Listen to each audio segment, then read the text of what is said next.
अलिफ लाम मीम। कुरान में कुछ आयतें जो हैं हुरूफ़ मुक़त्तिआत कहलाती हैं।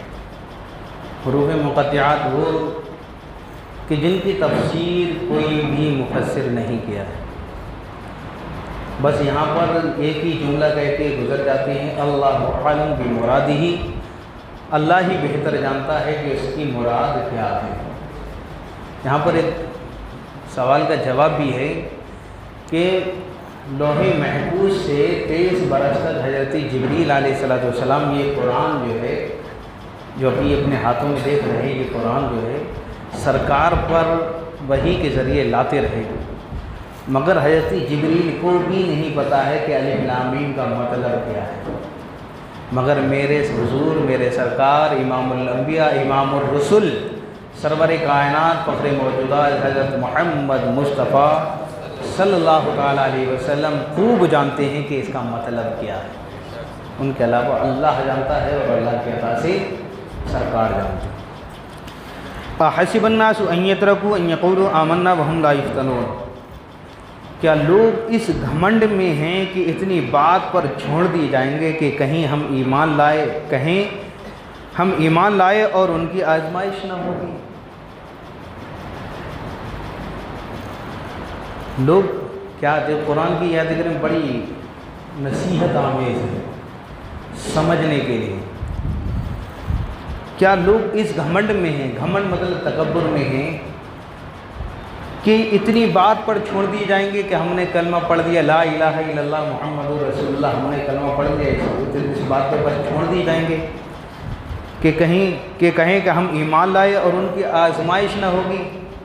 यानी कि इस खुशी में ज़िंदगी गुजार रहे हैं कि हमने कलमा पढ़ लिया, मुसलमान हैं, अब हमारी आजमाइश कैसे हो सकती है, हम तो ईमान वाले हैं।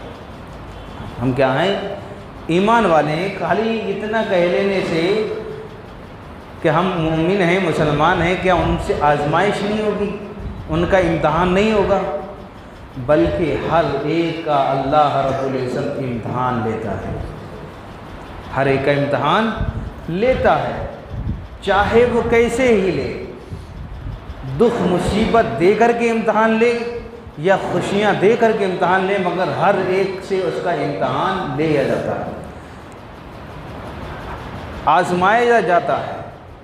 कुरान में कई आयत करीमा है, देखो दूसरे पारे की आयत करीमा भी है, 28वें पारे में आयत करीमा है, इन्नमा अम्वालुकुम व औलादुकुम फितना।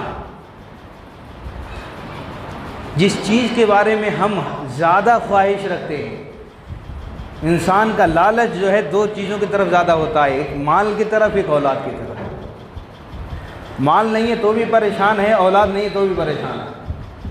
इन दो चीज़ों की तरफ इंसान की रग़बत बहुत ज़्यादा होती है। मगर कुरान कहता है 28वें पारे में सूरह तगाबुन की आयत करीमा है, इन्नमा अम्वालुकुम व औलादुकुम फितना, बेशक तुम्हारे माल और तुम्हारी औलादें तुम्हारे लिए फितना हैं। फितना है मतलब तुम्हारे लिए आजमाइशें हैं। तो ये क्या कहना। और कुरान दूसरे पारे की आयत करीमा, वला नबलुवन्नकुम बिशैइन मिनल अम्वाल, हम तुम्हें आजमाएंगे मालों के ज़रिए भी, भूख के ज़रिए भी, जानों के ज़रिए भी, हर चीज़ से हम तुम्हें आजमाएंगे, तुम्हारा इम्तहान लेंगे। और तीसरे पारे में सूरह आले इमरान की आयत करीमा, ज़ुय्यना लिन्नासी हुब्बुश शहवाति मिनन निसाइ वल बनीन वल क़नातीरिल मुक़न्तरति मिनज़ ज़हब, इंसान को मुज़य्यन किया गया है सोने चांदी से, बीवी से, समझे, शहवाज से, उससे मुज़य्यन किया गया। यानी उसकी इन चीज़ों की तरफ उसकी रग़बत रख दी गई। रग़बत इसलिए रखी गई कि इनके ज़रिए, सोने के ज़रिए, चांदी के ज़रिए, दुनियावी ख्वाहिशात के ज़रिए उसका इम्तहान लिया जा सके। क्या लिया जा सके? इम्तहान लिया जा सके। तो क्या क्या लोग इस घमंड में कि इतनी बात पर छोड़ दी जाएंगे कि हम ईमान लाए, कि हम ईमान लाए कि हमारा इम्तहान नहीं होगा, हमारी आजमाइश नहीं होगी। जैसा कि अभी बीमारी चली थी तो कहा हमको कुछ नहीं हो सकता, हम तो ईमान वाले हैं, हमको कुछ नहीं हो सकता, हम तो ईमान वाले हैं। जब पहरे इलाही नासिल होता है ना तो कोई भी नहीं बचता है। ताउन की बीमारी जब नासिल होती है तो कोई नहीं बचता है, जो उसकी जद में आता है वो आता है। सहाबा-ए-कराम के दौर में भी ताउन की बीमारियाँ आई हैं, और कई सहाबाए कराम उस ताउन की बीमारी में भी शहीद हुए हैं, समझे। तो ऐसा नहीं क्या उनका ईमान नहीं था कि तुम ही ईमान वाले हो, हम ही ईमान वाले, सच्चे ईमान वाले हैं कि हम ईमान वाले हैं, हमको बीमारी नहीं ले सकते। बीमारी जो है ये अल्लाह की तरफ से इनाम भी होता है कि कहें हम ईमान लाए और उनकी आजमाइश नहीं होगी। वलक़द फ़तन्नल्लज़ीन मिन क़ब्लिहिम फ़लयअलमन्नल्लाहुल्लज़ीन सदक़ू वलयअलमन्नल काज़िबीन। और बेशक हमने उनसे अगलों को जांचा तो ज़रूर अल्लाह सच्चों को देखेगा और ज़रूर झूठों को देखेगा। यानी तफसीर के लिए बहुत कुछ चीज़ मैं यहाँ पर समझा देता हूँ। देखो, अल्लाह से कोई चीज़ छुपी डुपी नहीं। वल्लाहु बसीरुम बिमा यामलून इन्नल्लाह अलीमुम बिज़ातिस सुदूर। अल्लाह हर चीज़ को देखता है, यहाँ तक कि दिलों में छुपी हुई चीज़ को भी जानता है, और वो ये भी जानता है, वो ज़रूर जांचेगा, अल्लाह सच्चों को भी देखेगा। बेशक हमने उनसे अगलों को जांचा, यानी जांचा का मतलब ये कि उनका इम्तहान लिया। हर नबी की उम्मत से इम्तहान लिया गया है, हमसे भी इम्तहान होता है, तो उनसे पहलों का भी हमने जांचा है, यानी इम्तहान लिया है। तो ज़रूर अल्लाह सच्चों को देखेगा। कौन सच्चा है, अल्लाह पर कौन सच्चा ईमान रखता है और कौन नहीं रखता है, सबको देखेगा। अल्लाह सच्चों को भी देखेगा और ज़रूर झूठों को देखेगा, कौन झूठा है। मगर अल्लाह खूब जानता है कि तुम किसके साथ, अल्लाह के साथ कितना सच्चा रखते हो, कितना क्या रखते हो। हम हसीबल्लज़ीना यअमलून अस्सय्याति अन यस्बिक़ूना सा मा यहकुमून।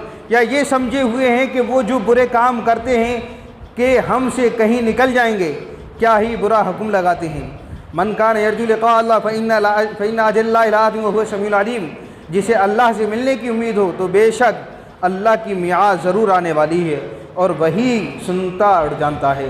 वमन जाहद फ़इन्नमा युजाहिदु नफ़्सी इन्नल्लाह लग़निय्युन अनिल आलमीन। और जो अल्लाह की राह में कोशिश करे तो अपने ही भले की कोशिश करता है, बेशक अल्लाह बेपरवाह है सारे जहान से। यहाँ पर देखिए, क्या ये वो समझे हुए हैं कि वो जो बुरे काम करते हैं, यानी जैसे हम आप फ़हीम की बोली में कहते हैं 4 दिन की चाँदनी जैसे चाहो गुजार लो, बाद में देखा जाएगा।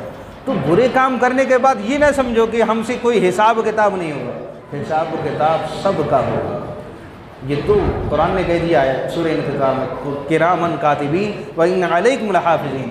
बेशक तुम्हारे ऊपर 2 मुहाफ़िज़ लगा दिए गए हैं जिनका नाम किरामन कातिबीन है, जो हर वक्त लिखते रहते हैं। या ये समझे हुए हैं कि वो जो बुरे काम करते हैं कि हमसे कहीं निकल जाएंगे, ये अल्लाह की तरफ से फटकार है। अल्लाह की तरफ से फटकार है कि वो हमसे कहीं निकल जाएंगे, यानी अल्लाह की पकड़ से कभी छूटे रहेंगे। अब चाहे मुसलमान हो या दूसरे अकीदे का रखने वाला हो, मुसलमान हो या गैर मुस्लिम हो, सब के लिए हुक्म है ये कि बुरे काम करके वो ये समझते हैं कि अल्लाह की पकड़ से निकल जाएंगे। ऐसा हरगिज़ नहीं है। अल्लाह की पकड़ जिस वक्त आएगी तो उससे कोई नहीं बच सकता, उससे कोई नहीं बच सकता। क्या ही बुरा हुक्म लगाते हैं। जिसे अल्लाह से मिलने की उम्मीद हो, मन कान यरजू लिक़ा अल्लाह, जो अल्लाह से मिलने की उम्मीद रखता है, ये चाहता है कि मुझे अल्लाह से मुलाकात करना है, या ये कि मुझे अल्लाह के सामने जाना है, अल्लाह के सामने मुंह दिखाना है। तो मन कान यरजू लिक़ा अल्लाह फ़इन्न अजलल्लाहि लात, तो बेशक अल्लाह की मियाद ज़रूर आने वाली है। अल्लाह की मियाद यानी मौत, एक मुकर्रर मौत तक, एक मुकर्रर मुद्दत तक, जिसको कुरान में कई जगह इस बात को ज़हन नशीन कराया। कुल्लु नफ्सिन ज़ाइक़तुल मौत व नब्लुकुम बिश्शर्रि वल खैर। हर जान को मौत का मज़ा चखना है। व नब्लुकुम बिश्शर्रि वल खैर, और हम तुम्हें आजमाएंगे शर के ज़रिए और खैर के ज़रिए। और चौथी पारी में कुल्लु नफ्सिन ज़ाइक़तुल मौत व इन्नमा तुवफ़्फ़ौना उजूरकुम यौमल क़ियामति फ़मन ज़ुहज़िहा अन्नार।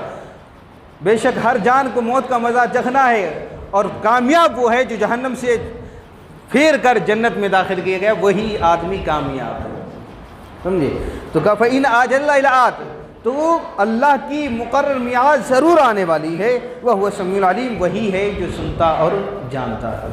वमन जाहद फ़इन्नमा युजाहिदु नफ़्सी इन्नल्लाह लग़निय्युन अनिल आलमीन। और जो अल्लाह की राह में कोशिश करे तो वह अपने ही भले की कोशिश करता है, बेशक अल्लाह बेपरवाह सारे जहान से।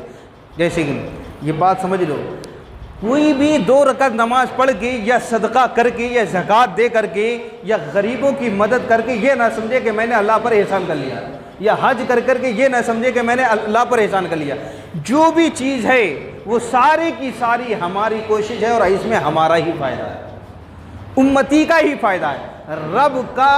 रब सारी जहानों की हर चीज़ से बेपरवाह है, उसे तुम्हारी किसी चीज़ की परवाह नहीं है, किसी चीज़ की ज़रूरत नहीं है, किसी बंदे की किसी ज़रूरत नहीं है।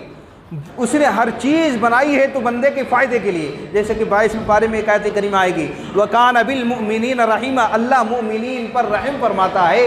वल्लज़ी युख़रिजुकुम मिन ज़ुलुमाति इलन नूर, कि वो तारीकी से रोशनी की तरफ बंदों को लेकर के आए, अंधेरे से रोशनी की तरफ लेके आए। यानी तो तुम गुमराही की ज़िंदगी गुजार रहे हो, उस गुमराही से बाहर निकल करके इस्लाम की रोशनी में आओ। ये तो इंसान जो भी कुछ करता है उसमें उसी का फ़ायदा है। रब जो है सारे जहान के हर चीज़ से बेपरवाह है। जैसा कि कुल हुवल्लाहु अहद, अल्लाहु समद, अल्लाह वो है जो एक है और तमाम चीज़ों से